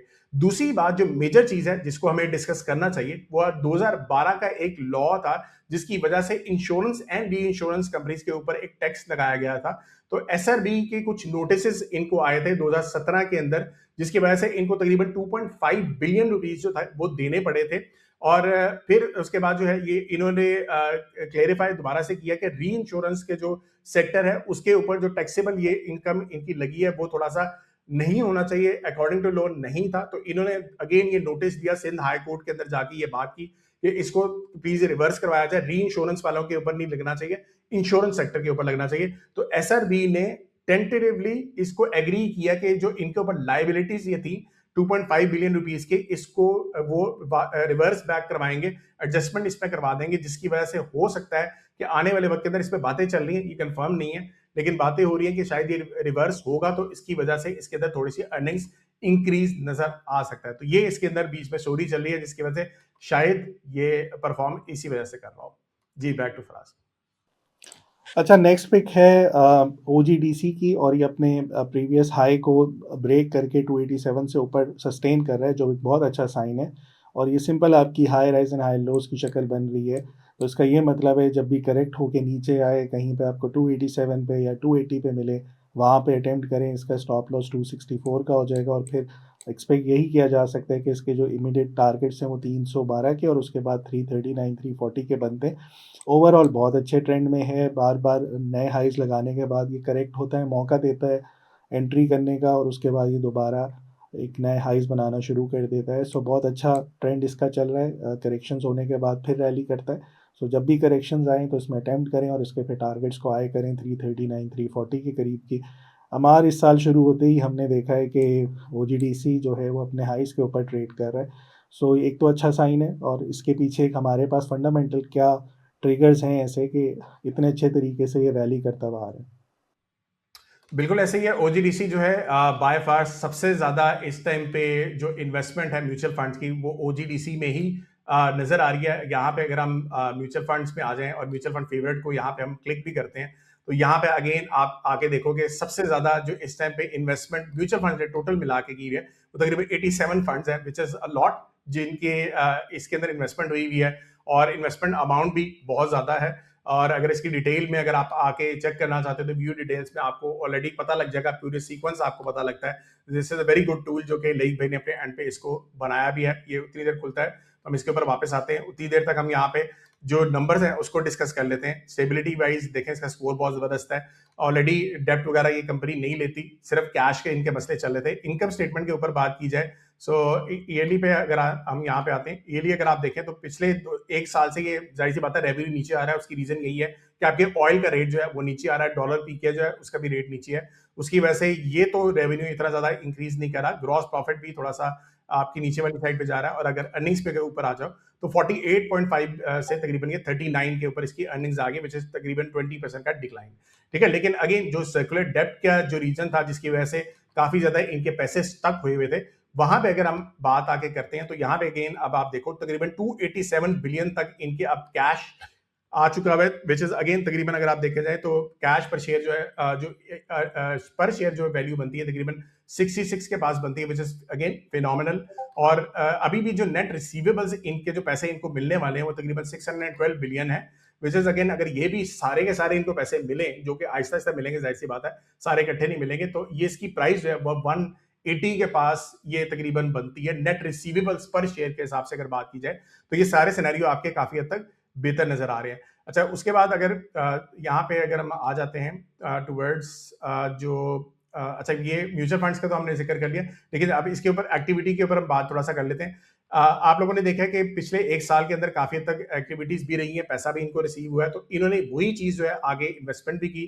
तकरीबन ओजीडीसी का देखा जाए 49% का जो ऑयल इस टाइम में ऑयल के रिजर्व जो है उसमें 49% जो है रिजर्व का शेयर इनके पास है, और गैस के रिजर्व्स की बात की जाए तो 31% ओजीडीसी इस टाइम उनके पास है। रिगार्डिंग वेल एक्सप्लोरेशन जो है तकरीबन 15 वेल्स जो है इन्होंने इस साल ड्रिल किए हैं, जिसमें से तकरीबन 28% ये इंडस्ट्री का बनता है अगेंस्ट 22% फिस्कल ईयर 2024 की बात की जाए। और इसके अलावा जो इनका सक्सेस रेशो रहा है वो तकरीबन 1:2.58 रहा है, जो कि तकरीबन इंडस्ट्री का जो रेशियो है वो तकरीबन 2.55 है, तो ये थोड़ा सा बेहतर इनका रहा है। इसके अलावा जो है थोड़े से मसले भी आए थे इनको, फोर्स प्रोडक्शन कर्टेलमेंट्स हुई हैं एसएनजीपी और यूपीएल की तरफ से, जिसकी वजह से इनकी जो डेली नेट प्रोडक्शन है वो तकरीबन 70-90 बैरल्स पर ऑफ ऑयल जो है वो थोड़ी सी कम हुई। 91 MMCF जो है गैस की कमी हुई, और 72 टन ऑफ एलपीजी वो भी थोड़ी सी कमी हुई थी। इसके अलावा जो है फेज 1 ऑफ रेकोडेक, आप लोग ऑलरेडी पता है रेकोडेक के अंदर इनकी इन्वेस्टमेंट है। अबू धाबी के अंदर भी इनकी थोड़ी सी ऑफशोर एक कंपनी के अंदर उन्होंने इन्वेस्टमेंट की हुई है, वहां से भी इनको फायदा मिलने वाला है। तो रेकोडेक का जो अगेन जो एक्सपेक्टेशन है वो 2028 तक ये पूरा प्रोजेक्ट कंप्लीट होगा, और उसके बाद जो सेकंड फेज होगा वो 2031 या 32 पे होगा। जो ये कंपनी एक्सपेक्ट कर रही है 150 से 200 मिलियन डॉलर्स की जो इनको यहाँ से डिविडेंड के तौर पे पैसे आ सकते हैं, which is a good sign कि ये ओजीडीसी को भी मिलेगा, पीपीएल को भी इसको बेनिफिट मिलेगा, जिसकी वजह से इसमें बेहतरी आ सकती है। और परफॉर्मेंस जो है वो आप लोग ऑलरेडी देख रहे हैं कि सारे म्यूचुअल फंड्स का फेवरेट भी है, और टॉप 10 कंपनीज में भी आती है, उसकी बेस के ऊपर भी काफी इन्वेस्टर्स जो है इसमें पार्टिसिपेट कर रहे हैं। जी, बैक टू फराज। अच्छा, नेक्स्ट पिक है सर्ल फार्मास्यूटिकल कंपनी है, और यहाँ पे ये बहुत अच्छे तरीके से अगेन अब higher highs and higher lows trend कर रही है, higher highs and then higher lows. अब इसने फिर अपना हायर हाई डिफाइन किया 129 के करीब। सो ये करेक्ट हो, यहाँ कहीं पे आए 120 121 ये बाइंग जोन है, यहाँ पे अटेम्प्ट करें और फिर इसके टारगेट्स को आए करें 136 और उसके बाद 143 के। जो इसका स्टॉप लॉस बनेगा वो 108 का बनेगा अगर 120 121 के ऊपर मिल जाता है। सो अगेन बहुत अच्छे तरीके से ये ट्रेंड कर रहा है, और उम्मीद यही है कि ये इस ट्रेंड को कंटिन्यू करेगा। जब भी करेक्शंस आए रेड हो, ये इस पर अटैम्प्ट करना चाहिए। इसके टारगेट्स फिर 143 के नज़र आ रहे हैं। हमारे सर्ल में ऐसा क्या चल रहा है, बहुत अच्छे तरीके से हमने देखा कि मई से ये डबल से ज़्यादा हो चुका है। 50-55 का लो लगा था वॉर के दिनों में, और उसके बाद से ये बहुत अच्छे तरीके से हायर हाई बनाता है, करेक्ट होता है, हायर हाई बनाता है, करेक्ट होता है। इसके पीछे क्या फंडामेंटल रीज़न है कि ये जो है बहुत अच्छे तरीके से परफॉर्म कर रहा है। और हमने देखा ये कि बाकी फार्मा कंपनीज जो हैं वो स्ट्रगल कर रही हैं, उन लोगों ने बहुत अच्छे तरीके से हाई लगाने के बाद साइडवेज हो गई थी। सो एक यही है जो अपने हाईज के ऊपर जाके सस्टेन कर रहा है। सो बाकी कंपनीज में ऐसा क्या हो रहा है और उसमें क्या डिफरेंस है कि ये हाईज के ऊपर ट्रेड हो रहे हैं। अच्छा, इसके ऊपर थोड़ा सा हम डिस्कस कर लेते हैं। सर्ल जो है ऑलरेडी एक बहुत बड़ी कंपनी है फार्मास्यूटिकल के अंदर, और उसकी जो हमारे प्रोडक्ट्स हैं जो ये खास तौर पे जो बनाते हैं वो हाइड्रिलीन वगैरह अगर आप देखें तो ये बहुत ज़्यादा कफ सिरप के तौर पे बहुत फेमस एक आपकी प्रोडक्ट है जो ये लोग यूज़ कर रहे होते हैं। सर्ल में कुछ सालों से बहुत ज़्यादा मसला चला था, इन्होंने एक जगह पे इन्वेस्टमेंट कर दी थी जो कि इनको वहाँ से उसको बेहतरी नहीं मिली, और इनको फाइनली जो है उससे जान छुड़वानी पड़ी थी, और उसके अंदर इनको लॉसेस हुए थे, जो कि इस साल पिछले साल के अंदर इन्होंने वो इसको सेल कर दिया है, और उसके जो पैसे हैं जो इनको आहिस्ता आहिस्ता वो रिसीव होंगे। कुछ जो है वो इस साल रिसीव हो गए और कुछ जो है अगले साल में रिसीव होंगे। सो ओवरऑल जो अगर कंपनी वाइज देखा जाए तो प्रोडक्ट्स में कोई इशू नहीं है, जो कंपनी जो चीजें बनाती है उसके अंदर कोई इशू नहीं आ रही। रेवेन्यू इनका इंक्रीज कर रहा है, अच्छा खासा इसमें बेहतरी आ रही है, लेकिन गोइंग फॉरवर्ड जो है सिनेरियो ये चल रहा है कि जब इनकी सेल्स भी बेहतर है और ये जो कन्वर्जन जो लॉस हुए थे वो अब जो रिकवर होंगे उसकी वजह से अर्निंग्स की जो इंक्रीज है वो काफी हद तक बेहतर रहेगी। दूसरी चीज, ये ओलंपिक में जाना चाह रहे हैं, ये अगेन एक प्रोडक्ट जो है वेट लॉस के अंदर जो है पाकिस्तान के अंदर काफी हद तक ये प्रोडक्ट इंटरनेशनली भी इसकी डिमांड क्रिएट हो रही है, पाकिस्तान के अंदर भी डिमांड क्रिएट हो रही है, और उसकी बेस के ऊपर एक हाइप है कि उसकी अर्निंग्स जो है इसके अंदर काफी हद तक बेहतरी आ सकती है। तो ये गोइंग फॉरवर्ड 2-3 कहानियां हैं, एक तो लॉसेस से रिकवर किया और ऊपर से रेवेन्यू भी अच्छा खासा इंक्रीज कर रहे हैं, और इसके अलावा जो डीरेगुलेशन 2024 में हुई थी उसमें से जो नॉन एसेंशियल प्रोडक्ट्स का इसकी कैटेगरी है वो तकरीबन 80% है। वो भी आप देख सकते हो, तो 80% इनके प्रोडक्ट्स वो हैं जिनकी ये प्राइसेस खुद से बढ़ा सकते हैं। सो अगेन ये ऑलरेडी उन्होंने किया भी है, और गोइंग फॉरवर्ड जो उसका जो इम्पैक्ट होगा वो अभी भी इनके ऊपर आएगा। सो ये एक बड़ा अच्छा सिनेरियो लग रहा है गोइंग फॉरवर्ड इस कंपनी के अंदर। ये 3-4 फैक्टर्स जो हैं इसकी अर्निंग्स के ऊपर भी इम्पैक्ट करेंगे और अगेन इसकी परफॉर्मेंस के ऊपर भी इम्पैक्ट करेंगे। जी, back to Faraz.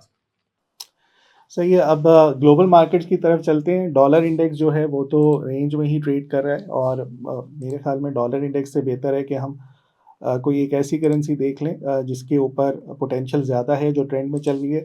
So Australian currency का इंडेक्स अगर देखें तो ये बहुत अच्छे ट्रेंड में चलता हुआ नज़र आ रहा है, बहुत अच्छे तरीके से परफॉर्म कर रहा है। सो मैं ऑस्ट्रेलियन डॉलर को चार्ट्स के ऊपर ख़रीदना चाहूँगा, और उसके अगेंस्ट जो मुझे चार्ट पैटर्न यहाँ मिल रहा है वो यूरो ऑस्ट्रेलियन डॉलर पे मिल रहा है 4 आवर के चार्ट के ऊपर।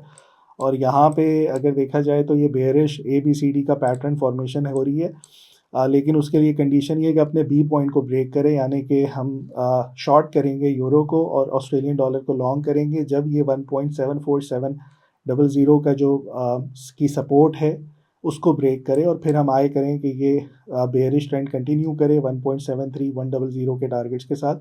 इसका SL हो जाएगा 1.76300 का। इसके अलावा अगर जब तक ये सपोर्ट सस्टेन हो रही है तो इस पे बाय ऑन डिप वाली स्ट्रैटेजी या सपोर्ट लेवल्स को भी प्ले किया जा सकता है। फॉर एग्जांपल अगर आज ये यहाँ पे कहीं क्लोज होता है 1.75200 के करीब, तो फिर ये SL इसने डिफाइन कर दिया अपना यहाँ पे। तो अगर आप यहाँ पे बाय वाली साइड पे भी जाना चाहते हैं तो उस पे भी कर सकते हैं। आसान लफ्ज़ों में ये जो लेवल मार्क किया हुआ है यहाँ पे 1.74700 का, ये एज अ बैरोमीटर एक्ट करेगा। इससे ऊपर ऊपर रहा तो आप बाय वाली साइड को प्ले कर सकते हैं, इससे नीचे आया तो शॉर्ट करके फिर इन टारगेट्स को आई किया जा सकता है। सो इस तरीके से आप इस चार्ट को प्ले कर सकते हैं। ओवरऑल ये बेयरिश ट्रेंड में चलता हुआ आ रहा है, सो इंतज़ार करें कि ये इस लेवल को ब्रेक कर जाए। हमार यूरो ऑस्ट्रेलियन डॉलर मुझे पता है आप शायद सेकंड करेंगे कि स्ट्रॉन्गेस्ट ही चल रहा है और फंडामेंटल्स के ऊपर भी बेहतर ही होगा। यूरो पे शायद आप मेरे साथ एग्री ना करें कि ये बेयरिश हो सकता है। आप शायद तो इन दो करेंसी के फंडामेंटल्स क्या कहते हैं अभी आगे? अच्छा, मैं थोड़ा सा एग्री कर जाऊंगा आपके साथ। उसकी रीज़न ये है कि क्योंकि ऑस्ट्रेलियन डॉलर के अगर आप यहाँ पे देखोगे तो दिसंबर के लास्ट वीक से लेके जनवरी के जो आपके पहले 10 दिन है उसमें ये ऑस्ट्रेलियन डॉलर तो है सीजनलिटी वाइज काफ़ी हद तक स्ट्रॉन्ग रहता है। वैसे भी स्टॉक मार्केट के जितने भी आपके सिनेरियो चल रहे हैं उसमें भी काफ़ी हद तक इसमें बेहतरी नजर आ रही है। अब यहाँ पे अगर हम यूरो के ऊपर आ जाते हैं तो यूरो के भी हम थोड़े से सीजन्स को देख लेते हैं जो कि दिसंबर में काफ़ी तक ऊपर रहते हैं। लेकिन अब यहाँ पे एक मजेदार सिनेरियो आप देखो कि जनवरी के फर्स्ट वीक के अंदर ये बड़ा शार्पली डिक्लाइन भी करता है। तो जहां पे सीजनल्स आपको ये बता रहे हैं कि फंडामेंटली ये स्ट्रॉन्ग, वो आपने जैसे मैं जिक्र किया, ये काफी तक ये स्ट्रॉन्ग नहीं रहता। और यहाँ पे नजर भी आ रहा है कि चार्ट्स के अंदर भी यूरो AUD उस तरह से सिनेरियो यहाँ पे नजर आता है। अच्छा, यहाँ पे चार्ट वाइज भी हम यहाँ पे आ जाते हैं यूरो AUD के। यहाँ पे भी अगर अगेन चार्ट को सिंपल देख लें तो दिसंबर के सेंटर से ये थोड़ा सा नीचे गिरना शुरू हो जाता है, जो कि आपने अपने चार्ट में भी दिखा दिया, और अगेन 15 तक ये थोड़ा सा नीचे भी जाता है।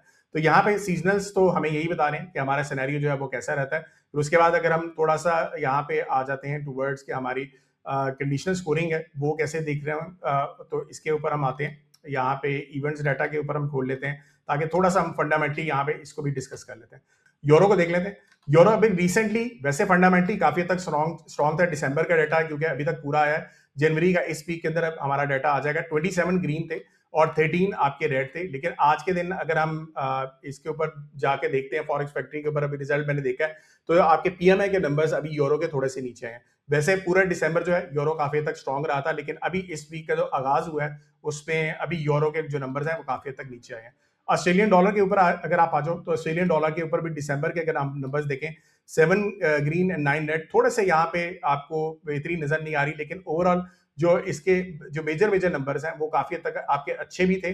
दूसरी बात मैं हमेशा ये कहता होता हूँ कि आपको नंबर्स सिर्फ ये नहीं देखना होता है कि ये आपके ऑस्ट्रेलियन डॉलर काफी हद तक बेहतर है। आपके ओवरऑल अगर आप नंबर्स देखो तो एक ग्रीन कलर का इसका सिनेरियो मेरे एंड पे आ भी रहा होता है। अगर यहाँ पे अगर मेरे पास इन केस यहाँ पे स्कोर अगर आ जाए तो मैं यहाँ पे आपको दिखा भी देता हूँ। ये भी रिसेंटली हमने ये शीट कंप्लीट की है।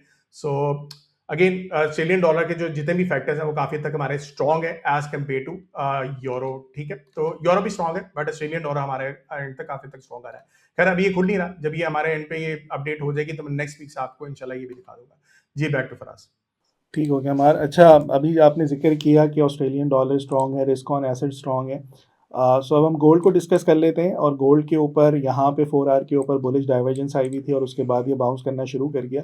ओवरऑल देखा जाए तो ये जितनी भी रैली थी इसकी, उसके 38% 0.5% की गोल्डन फिप पे या गोल्डन पॉकेट पे फॉल करने के बाद ये बाउंस कर रहा है। मेरा स्टांस बहुत सिंपल है कि बाय ऑन डिप वाली स्ट्रैटेजी पे काम करें as long as it is trading above 4260, और इसके ऊपर जो टारगेट्स रखे जा सकते हैं, हमेशा से मैं कहता आ रहा हूँ कि सिंगल टॉप्स नहीं होते, ये जब भी करेक्शंस आती हैं इस पे बाउंस ड्यू होता है। सो हम 4500 या 4530 के टारगेट्स को आई कर सकते हैं। फर्स्ट जो टारगेट होगा 4450 का होगा, एंड देन जो है 4536 का होगा। ओवरऑल एक अच्छे ट्रेंड में था, यहाँ से अब बाउंस एक्सपेक्ट करके हम इन टारगेट्स को आई कर सकते हैं। अमार, जनवरी भी सीजनल्स के हिसाब से गोल्ड के लिए बेहतरीन महीना होता है, सो आपको लग रहा है कि गोल्ड जो है स्टिल ट्रेंड करता रहेगा? बिल्कुल ऐसे गोल्ड एंड सिल्वर दोनों के लिए जनवरी इज़ वेरी गुड, और ये आपका जो सिलसिला चलता है वो दिसंबर के 15 से 20 से ये आपकी जो बुलिश का सीजन होते हैं वो स्टार्ट हो जाते हैं, और फरवरी के फर्स्ट 2 वीक्स तक ये सिलसिला आपका चलता है। तो मैं यही देख रहा हूँ कि गोल्ड एंड सिल्वर दोनों के अंदर हमारी बेहतरी रहेगी डिपेंडिंग ऑन द सीजनल्स। और फंडामेंटल्स में वैसे ही हमने डिस्कस कर लिया कि डॉलर के अंदर फेडरल रिजर्व बैंक जो है वो पैसे इंजेक्ट कर रहा है, जिसकी वजह से डॉलर के अंदर थोड़ी सी वीकनेस रहेगी। उसमें वीकनेस रहेगी तो आपके gold and silver can be bullish. सही है। अब ग्लोबल मार्केट्स में नैस्डैक को देख लेते हैं, और इसके ऊपर दो सिनेरियोज को प्ले किया जा सकता है। एक तो ये कि इस टाइम ये ट्रेड हो रहा है 25,400 पे, कहीं नीचे मिलता है अच्छे जोन के ऊपर, सपोर्ट के ऊपर जो बन रही है 25,100 से 200 के दरमियान। अगर यहाँ पे मिल जाता है तो अटेम्प्ट करें बाय करने की, स्टॉप लॉस पे 24,600 का हो जाएगा, और फिर आए करें कि ये जो रेजिस्टेंस है 25,850 की, इसको ब्रेक करे, और फिर जो इसके नेक्स्ट टारगेट्स हैं वो 26,280 के होंगे। एक तो तरीका ये हो सकता है कि जब भी नीचे आए यहाँ पे अटेम्प्ट करें और इसे स्टॉप लॉस के साथ। दूसरा ये हो सकता है कि अगर ये जोन पे नहीं आता, नीचे नहीं मिलता, करेक्ट नहीं होता, तो जब ये रेजिस्टेंस ब्रेक हो रही होगी, जो बड़ी तगड़ी रेजिस्टेंस यहाँ पे बनी हुई है जो हमने लास्ट टाइम भी डिस्कस की थी, कि 25,840 850 को ब्रेक करे, तो फिर हम इसके ऑल टाइम हाई के जो टारगेट्स हैं उनको जाके दोबारा से टेस्ट कर सकता है। रिमेंबर वन थिंग, आप अपना सर्वर देख लीजिएगा, सब पे जो है वो थोड़ी बहुत प्राइस ऊपर नीचे होती है, वेरी कर रही होती है। सो यहाँ पे जो मेरा जो सर्वर है वो ये है, और इसके ऊपर ब्रेक अब 25,850 का है। अगर ये ब्रेक हो रहा है ये रीजन, तो उसके बाद फिर हम आई करेंगे कि अपने ऑल टाइम हाई को जाके टेस्ट करें। हमारे रिस्क ऑन एसेट्स आपने काफ़ी बात की, दुनिया भर की दुनिया भर की मार्केट्स जो हैं वो बुलिश हैं, और स्टिल आपको लग रहा है नैस्डैक 100 भी जो है वो बुलिश हो सकती है? अभी इस वीक के अंदर बहुत ज़्यादा न्यूज़ इसकी अवेलेबल नहीं है। आप गोइंग फॉरवर्ड हो सकता है इससे नेक्स्ट वीक के अंदर हमारे सिनेरियो आए, तो अभी भी आप देख रहे हैं मार्केट वैसे भी रेंज में है, वैसे भी लिक्विडिटी इतनी कम है। अभी वेट करते हैं कि नेक्स्ट वीक के अंदर जो हमारी न्यूज़ आएंगी उसकी बेस के ऊपर फंडामेंटल आउटलुक देखा जाएगा। वैसे जो क्रिसमस रैली में एक्सपेक्ट कर रहा था वो यूएस मार्केट के ऊपर नहीं आई। बाकी मार्केट, पाकिस्तान के अंदर मार्केट में वो सिनेरियो ठीक रहा था, जापान के मार्केट में ठीक रहा था, जर्मनी की मार्केट भी थोड़ी बहुत सही रही है, बट अगेन यूएस मार्केट के ऊपर हल्का फुल्का प्रेशर रहा था। जी चलें जी, अब क्रिप्टो को डिस्कस कर लेते हैं और सलमान को इनवाइट करते हैं। जी सलमान, कैसे हैं आप? जी अस्सलाम वालेकुम फराज भाई, अमार भाई, थैंक यू सो मच। चलें हम चलते हैं हमारी आज की क्रिप्टो की पिक्स की तरफ भी, और उससे पहले हम थोड़ा सा वीकली व्यू हम देख लेते हैं कि हमारे पास वीकली व्यू में डिफरेंट अनलॉक्स क्या आ रहे हैं, और इस वीक में जो नेक्स्ट बुल्स एंड बेयर के शो से पहले हमारे पास जो अनलॉक्स हैं हम उसको थोड़ा सा डिस्कस करते हैं। तो संडे मंडे ट्यूसडे तक ज़्यादा बड़े अनलॉक्स नहीं हैं। सेलेस्टिया अगर किसी के पास है तो वो थोड़ा सा देखते सकता है, लेकिन इतने ज़्यादा नहीं है, वो नियरली 144,000 के हैं। लेकिन वेडनेसडे और थर्सडे वाले दिन अगर किसी के पास स्टेबल कॉइन है, स्टेबल वाला कॉइन नहीं, तो स्टेबल जो प्रोजेक्ट क्रिप्टो का प्रोजेक्ट है, यानी कि यूएस डॉलर वाला स्टेबल वाला नहीं, नॉर्मल वाला, उसके मंथली अनलॉक्स आ रहे हैं $12 मिलियन के, और इसके बाद अगर किसी के पास फ्लेयर है तो वो हमारे पास $17 मिलियन के अनलॉक्स आ रहे हैं। तो ये मेजर अनलॉक्स हैं नेक्स्ट हमारे शो से पहले, तो ये थोड़ा सा ध्यान रखना होगा। नेक्स्ट अगर हम देखते हैं तो हमारे लिए जो सबसे इंपॉर्टेंट यहाँ पे चीज़ आती है वो आती है सेक्टर की परफॉर्मेंस। ओवरऑल अगर हम मार्केट को देखते हैं तो हम देखते हैं कि मार्केट ब्लीड कर रही है, डाउन ट्रेंड में जा रही है, या साइडवेज मूवमेंट आ रही है, और आप अपने पोर्टफोलियोज़ को भी देख रहे होंगे कि वो थोड़े से रेड होंगे। लेकिन अगेन अगर आपको फंडामेंटली थोड़ा सा आइडिया हो जाए, ऑन चेन एनालिसिस अगर आपको करना थोड़ा सा आता हो, तो वहाँ से हमें काफ़ी हेल्प मिल जाती है कि हम ये देख सकते हैं कि कौन से सेक्टर्स अच्छा परफॉर्म कर रहे हैं। और अगर हमें उन सेक्टर्स का पता चल जाए जो सेक्टर अच्छा परफॉर्म कर रहे हैं, तो फिर उसमें से प्रोजेक्ट्स को निकालना बहुत आसान काम होता है, क्योंकि हर सेक्टर के अंदर हमारे पास टॉप के हमने कोई भी 3 प्रोजेक्ट्स को देखना होता है, वहाँ पे अगर हमें कोई ट्रेडिंग अपॉर्चुनिटी या इन्वेस्टमेंट अपॉर्चुनिटी मिलती है तो हम उसको देखते हैं। तो अगर सेक्टर्स को अगर आप अपनी स्क्रीन पे यहाँ पे देख पाएँ, तो हमारे पास लास्ट 7 डेज़ में अगर हम देखें, तो फाइल स्टोरेज हमारे पास टॉप कर है, नियरली 17% के उस सेक्टर ने हमें गेन दिए हैं। इसके अलावा हमारे पास सोशल सेक्टर, डाटा अवेलेबिलिटी और प्राइवेसी कॉइन्स, तो ये 3 सेक्टर्स ऐसे हैं, 4 सेक्टर्स ऐसे हैं, जिन्होंने बहुत अच्छा परफ़ॉर्म किया है, जबकि मार्केट जो थी साइडवेज़ थी या डाउन ट्रेंड में थी, लेकिन ये सेक्टर्स इवॉल्व करते रहे। अब नेक्स्ट क्वेश्चन ये आता है कि अच्छा ये सेक्टर्स अगर परफ़ॉर्म कर रहे हैं, जो कि इस वीक में कर रहे थे, यूजुअली ऐसा होता है कि एक जो सेक्टर होता है वो 2-3 वीक्स तक अच्छा परफ़ॉर्म करता है, फिर वहाँ से मनी की रोटेशन किसी और सेक्टर की तरफ जाती है। तो इन सेक्टर्स की अगर हम कॉइन्स की बात करें, तो ये हमारे पास वो लिस्ट है, आप इसका स्क्रीनशॉट भी ले सकते हैं और इसमें अपॉर्चुनिटीज़ भी देख सकते हैं। प्राइवेसी में हमारे पास 3 आते हैं, ज़ी, कैश, मोनेरो और डैश, जो हमारे पास टॉप के आते हैं, जिसमें हम ट्रेडिंग की अपॉर्चुनिटीज़ भी ढूँढ सकते हैं और इन्वेस्टमेंट की अपॉर्चुनिटीज़ भी। इसके अलावा फाइल स्टोरेज में हमारे पास फाइल कॉइन आता है, आरवीव आता है, चिया आता है और स्टॉज आता है। इनके आप 7 डेज़ के गेन्स भी देख सकते हैं और आज में भी कुछ रिट्रेसमेंट आई है, तो अगेन इसके अंदर ट्रेडिंग अपॉर्चुनिटीज़ भी हमारे लिए बन सकती हैं। और अगर आप एज़ अ इन्वेस्टर भी जा रहे हैं, तो आप 1 या 2 वीक का सिर्फ टारगेट रख के, लॉन्ग टर्म इन्वेस्टमेंट्स नहीं, लेकिन जिसे हम स्विंग ट्रेड तो ये कहते हैं, पोजीशन भी नहीं, स्विंग ट्रेड, जो 1 या 2 वीक अगर आप उसको होल्ड करना चाहें, तो बिल्कुल आप उनमें बिल्कुल कर सकते हैं। और आगे जाके हम पिक्स भी इसी में से थोड़ी-सी निकालने की कोशिश करेंगे कि हमारे प्राइवेसी के सेक्टर से और फाइल स्टोरेज के सेक्टर से, वहाँ से हम निकालेंगे।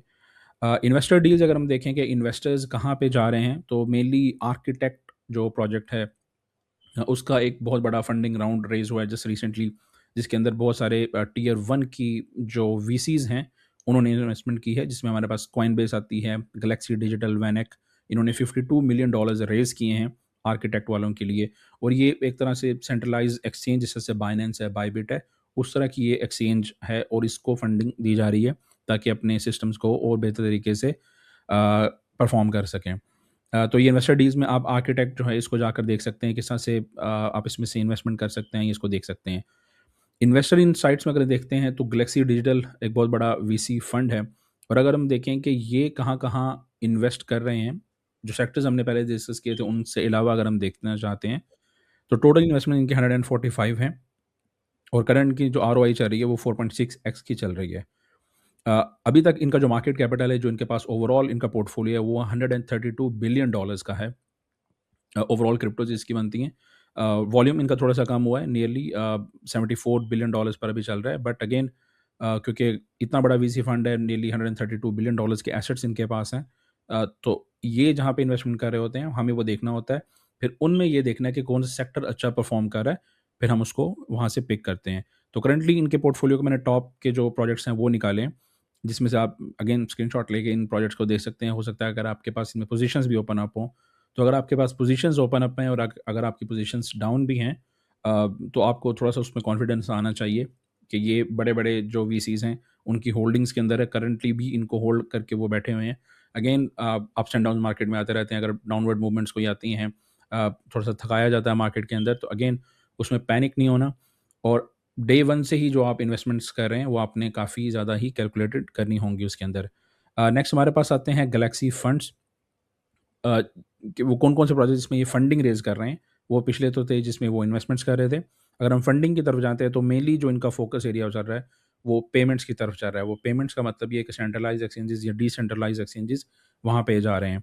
और ये जैसे हमने आर्किटेक्ट का भी ज़िक्र किया, तो सबसे ज़्यादा इन्होंने 23rd ऑफ दिसंबर को $52 मिलियन उनके लिए रेज़ किए हैं। इसके बाद एलुवियल के लिए इन्होंने $22 मिलियन 4th ऑफ दिसंबर को, यानी कि जब ये अगर आप देखें यहाँ पे, तो 4th ऑफ नवंबर से लेके 23rd ऑफ दिसंबर तक इन्होंने अच्छी खासी अमाउंट रेज़ कर ली, nearly over I think so काफ़ी ज़्यादा कर लिया, अगर आप ये पूरा देख सकें। एक्सआरपी के अंदर भी इन्होंने $794 मिलियन रेज़ किए हैं। तो ये आपके माइंड में बिल्कुल ये चीज़ें होनी चाहिए यहाँ पे। नेक्स्ट अगर हम मोमेंटम को देखें और यहाँ से हम अपनी पिक्स निकालेंगे, क्योंकि हम सेक्टर की परफॉर्मेंस को देख रहे हैं, तो हमारे पास 2 अपॉर्चुनिटीज़ यहाँ पे निकल रही हैं, जिसमें हमारे पास पंप निकल रहा है, पंप फंड जो यूएसडीटी है, और हमारे पास फिल निकल रहा है। अब पंप क्यों निकल रहा है, उसका फंडामेंटली अगर हम देखते हैं, तो पंप फंड के ऊपर वॉल्यूम बहुत ज़्यादा आ रहा है। लास्ट 30 डेज़ का $69 मिलियन की तो सिर्फ इन्होंने फ़ी जनरेट की है। यानी कि जब आप किसी कॉइन को बेचते हैं या खरीदते हैं, तो उस पे एक फ़ी जनरेट होती है। तो वही जो फ़ी उन्होंने नियरली $70 मिलियन सिर्फ लास्ट 30 डेज़ में किया है, और लास्ट 7 डेज़ में $15 मिलियन है, जो कि अच्छा खासा रेवेन्यू है इस तरह की सिचुएशन में, जबकि पंप फंड के ऊपर मेनली मीम कॉइन्स भी आ रहे होते हैं। इसके अलावा जो जो फ़ैन कॉइन्स होते हैं वो भी इसके ऊपर लॉन्च हो रहे होते हैं, काफ़ी ईज़ी इसके ऊपर सेटअप होता है। तो यहाँ पे वो आ रहे हैं। तो इसी के लिहाज से हमने अपने इन्हीं सेक्टर्स के लिए हमने पंप को यहाँ पे चूज़ किया है। हमारी जो आज की पिक्स हैं जहाँ पे हम ट्रेड अपॉर्च्युनिटीज़ ढूँढेंगे और इसकी जो हमारे पास कैटलिस्ट है वो इसकी ट्रेडिंग फ़ी है और ट्रेडिंग वॉल्यूम भी अच्छा खासा है। यहाँ पे हम देखने को मिलेगा ट्रेडिंग वॉल्यूम जो है वो $16 बिलियन का जनरेट हुआ है। यानी कि $16 बिलियन की ट्रेडिंग हुई है वहाँ पे, चाहे वो बाइंग या सेलिंग की हो। फ़ी अलग है और ट्रेडिंग वॉल्यूम एक अलग होता है जो कि इस प्लेटफ़ॉर्म के ऊपर आया है। तो पंप में हमें अच्छा खासा वॉल्यूम देखने को मिला है। इसके अलावा हमारे जो दूसरा हमारे पास फाइल स्टोरेज आती है जो कि हमारी परफॉर्मेंस सेक्टर में से हमने चूज़ किया है। उसमें हमारे पास फ़िल आता है। उन्होंने अपने क्लाउड की अपग्रेड्स की हैं और उसकी सिक्योरिटी को एनहांस किया है, इसलिए वो सेक्टर भी अच्छा परफ़ॉर्म कर रहा है। तो ये हमारे पास 2 आइडियाज़ हैं। अब चलते हैं फ़राज़ भाई की तरफ, उनसे हेल्प लेते हैं और बाय द वे ये दोनों कॉइन्स आपको बाइनेंस और बायबिट और बाकी जितनी भी सेंट्रलाइज़्ड एक्सचेंजेज़ हैं वहाँ पे मिल जाएँगे। चाहे आप स्पॉट की पोज़ीशंस करना चाहते हैं या फ्यूचर्स, वो आपकी मर्ज़ी है। तो वो आप उनमें पोज़ीशंस को बिल्ड अप कर सकते हैं। जी फ़राज़ भाई, पंप और फ़िल में आप हेल्प कर सकते हैं। जी सलमान, मेरे ख़्याल में तो जितने भी रिटेल ट्रेडर्स हैं इनको यही मशवरा देना चाहिए कि भाई स्पॉट पे काम किया करें, फ्यूचर्स में ना करें। लेवरेज अगर आप लेंगे तो अगर एसएल्स हिट होते हैं या कोई भी चीज़ नीचे जाती है तो आपको ज़्यादा लॉसेस होते हैं। कभी भी ग्रीड के पीछे ना भागें कि भाई बहुत ज़्यादा मैं अगर लेवरेज ले लूँगा तो अच्छे मेरे पैसे बन जाएँगे। आप रातों-रात अमीर नहीं हो सकते। अगर ऐसा हो भी गया, 1-2 टीपीज़ हिट हो गई तो अगली ट्रेड के ऊपर आपके पैसे फिर वापस आप उसी जगह पे आके खड़े हो जाएँगे। तो बेहतर यही है कि आप स्पॉट पे ट्रेडिंग किया करें। अच्छा जी, पंप के ऊपर जैसे आपने बड़े स्ट्रॉन्ग से फंडामेंटल्स बताए, ये हमें चार्ट्स के ऊपर भी बुलिश ही ट्रेंड नज़र आ रहा है स्टिल। और अब अगेन यही देखना है कि जब तक आपके तक आप ये वीडियो पहुँचती है उस टाइम कहाँ पे ट्रेड कर रहा होगा। हम दोनों सिनेरियोज़ को डिस्कस कर लेते हैं। जो इस पे हम टारगेट्स आए कर रहे हैं वो पहला ये वाला है 0.02354 का और उसके बाद 0.002505 का। सो ये पूरी की पूरी इसकी एक्यूमुलेशन थी यहाँ पे। अब ये रिवर्सल नज़र आ रहा है और ये स्टिल इसमें पोटेंशियल है कि ये फर्दर उस ट्रेंड पे कंटिन्यू करे। अगर यहीं कहीं मिलता है तो अटेम्प्ट करनी चाहिए और ये इन टारगेट्स को आए करें। अगर ये कहीं आपका नीचे आता है और दोबारा इस ज़ोन को टेस्ट करता है जो 0.020 का है, यहाँ पे फिर अटेम्प्ट करें बाय ऑन डिप वाली स्ट्रैटेजी पे और फिर इसका एसएल जो है 0.0019 का हो जाएगा। सो रिस्क रिवॉर्ड के हिसाब से बहुत अच्छी ट्रेड बनती है और बहुत अच्छी एक्यूमुलेशन ज़ोन के बाद ये फिर अब ट्रेंड करता हुआ नज़र आ रहा है और स्टिल मुझे लग रहा है कि जब भी करेक्शंस आती हैं इसके ऊपर अटेम्प्ट करें जब तक ये आपका एसएल लेवल नहीं ब्रीच होता या इससे नीचे ये नहीं जाता। दूसरा आपने कहा फेल यूएसडीटी का, उस पे भी बहुत अच्छा ट्रेंड बना हुआ है और बल्कि ये स्ट्रेट पैराबोलिक मूव के बाद ये गोल्डन पॉकेट पे आके बाउंस कर रहे हैं यहाँ से। सो इस टाइम अगर कोई देख रहा है तो ये इन लेवल्स के ऊपर तो बाय बनती है with the stop loss of 1.363 और जो इसके टारगेट्स हैं वो 1.49 के होंगे और फिर उसके बाद 1.547 के होंगे। अगेन ये रिकॉर्डिंग होगी तो एक दिन के बाद ही आपको मिलेगी। इस टाइम हम इसकी रियल टाइम कॉल अपनी कम्युनिटी में जो हमारे अलमनाए हैं उनको दे देंगे यहाँ पे कि ये रियल टाइम कॉल यहाँ से हम कैसे जनरेट कर रहे हैं।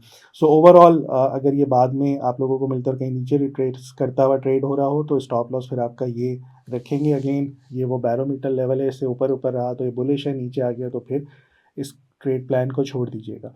इसके अलावा हम BTC को डिस्कस कर लेते हैं, BTC USDT। और इस पे हमने लास्ट टाइम यही सजेस्ट किया था कि हमारे 2 बाय लेवल्स थे, एक 88 का और एक जो हमारा बाय 2 था 84,000 का, उसको आके टेस्ट कर गया। सो यहाँ पे स्पॉट के ऊपर बाइंग करें, ये जोन है आपका। और उसके अलावा अगर ये अपने लोस को ब्रेक करता है तो यहाँ पे फिफ्थ वेव इसकी बनेगी जो 78-79 के करीब की होगी। अगेन अगर ये ऐसा हो जाता है यहाँ पे बुलिश डाइवर्जेंस होगी, वो आखिरी लो होगा और उसके बाद ये फिर दोबारा बढ़ना शुरू हो जाएगा। सो अगर आप यहाँ से वैल्यू बाइंग या छोटी छोटी इन्वेस्टमेंट्स अगर आपके पास आती हैं और इसमें पोजीशंस बिल्ड करना चाहते हैं तो ये लेवल्स अच्छे थे जो बताए गए हैं और उम्मीद यही है कि इसमें बाउंस ड्यू है जो 107 118 और उसके बाद ये फर्दर अपने हाइस को भी ब्रेक कर सकता है। इसी तरीके से इथेरियम की बात करें, उसमें भी यही सजेस्ट किया हुआ था कि भाई ये यहाँ पे रुक जाएगा, साइडवेज हो जाएगा, इधर एक्यूमुलेट करें और अगर ये कहीं ब्रेक होता है लोअर लो इसका 22 का ये ब्रेक होता हुआ कहीं बहुत नीचे मिल जाए 2000 या 1800, अगर ऐसा हो जाता है ये बहुत आइडियल बाइंग होगी और उसके बाद ये दोबारा से फिर रैली करना शुरू कर देगा। बहरहाल यहाँ पे पोजीशन बिल्ड की जा सकती हैं अगर आप स्पॉट पे या वैल्यू बायर्स हैं तो ये भी लेवल्स बुरे नहीं हैं और अगर यहाँ पे अगर आप बाय कर रहे हैं तो स्टॉप लॉस फिर आपका 2580 का हो जाएगा। उसके बाद जब डाइवर्जेंस क्रिएट होगी फिर अटेम्प्ट कीजिएगा।